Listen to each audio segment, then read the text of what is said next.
مفيش حد في مصر ما بيحبش البيتزا البيبروني، فعشان كده عاملين سلسله بنجرب فيها البيتزا البيبروني من كل المطاعم في مصر. وده واحد من اللوكال براندز اللي كانت مكسره الدنيا السنين اللي فاتت، وسعر البيتزا كان 503 جنيه. استكمالا للبحث عن احسن بيتزا بيبروني، بعد الفيديو بيتزا 88 جينا جميل. بيتزا ستيشن بقى. ايوه البيتزا دي بقى برضو الحاجه اللي احنا مثبتينها في كل البيتزات في كل الفيديوهات، اكسترا صوص، اكسترا بيبروني، اكسترا تشيز. بيبروني اب اند داون. اب اند يلا داون. بينا. دي بيتزا ستيشن يا جماعه. بسم الله. بسم الله.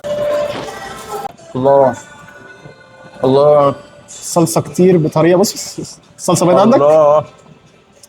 لا بصراحه خطيره. ده المكان اللي قلت لك عليه البيبروني بتاعه انضف او احسن من بس البيبروني نفسه بتاع بس هو حلو. بس هو حلو، بس في اماكن تانية احسن. عجبني. انا بخاف من بيتزا ستيشن عامه، بس لا المره دي عجبني. مشكلته خطير. كواليتي ساعات بتبقى ها وها، بس ده النهارده حلو. والعجينه في ناس ما بتحبهاش، بس انا بالنسبه لي كويسه برضه العجينه حلوه. واكدوا على حته البيبروني اللي هو من فوق يبقى فيه دي حصل فيها حوارات، بس يعني اكدوا ان البيبروني اللي فوق الجبنه يبقى واخد كراست، يبقى داخل الفرن، يعني كده على الموضوع ده. صح. خطيره بصراحه، جربوها. مستنيينكم في فيديوهات تانيه.